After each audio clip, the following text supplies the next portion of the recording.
Қымбатты оқушылар, біз сіздермен 5-ші бөлімді бастаймыз. Музыка өнері және қазақтың киелі домбырасы. Бүгінгі сабақ музыка жүрек тілі, ән халықтың ажары деп аталады. Оқу мақсаты әлеуметтік қоғамдық оқу еңбек тақырыптарына байланысты диалог, монолог, полилог жазу, автор көзқарасымен көтерілген мәселені талдау, оқылым стратегияларын қолдану, комментарий жасау, іріктеп оқу, зерттеп оқу. Оқылым. Музыка адам жанының үні, адамдардың міндеті күнделікті өмір салтындағы басты саланың бірі рухани мәдениетті жетілдіру болса, соның бірі әрі бірегейі музыка.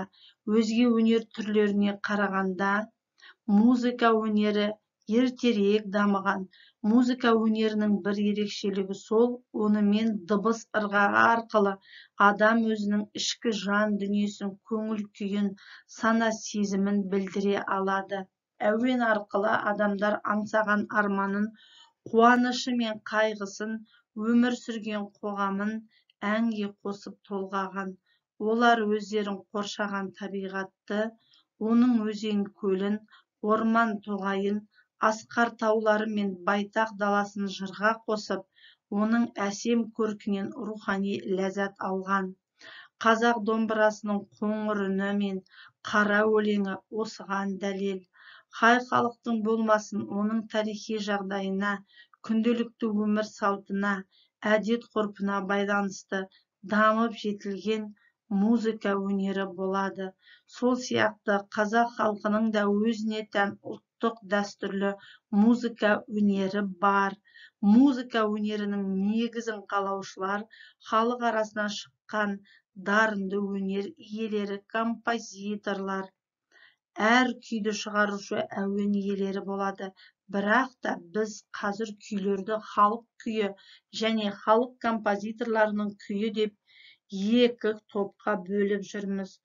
Оның себебі кейбір күйлер ғасырлар өтіп авторларының аты ұмыт болып, дарынды күйшілердің орындауы арқылы халық арасында әуені сақталғандықтан, ол бара-бара халық күйі болып аталып кеткен. Не балалар, оқылым мәтінін тыңдап болсақ, мына тапсырмаларды орындаймыз. Мәтінде айтылған музыка адам жанының үні деген ойды қалай түсінесіңдер? Мәтінде айтылған әр ұлттың өзінің төл музыкасы бар деген ойды жалғастырып, пікірлеріңді ортаға салыңдар. Мәтіндегі есімшеден жасалған етістіктерді тауып жазып, олардың қай жақта тұрғанын ажыратыңдар.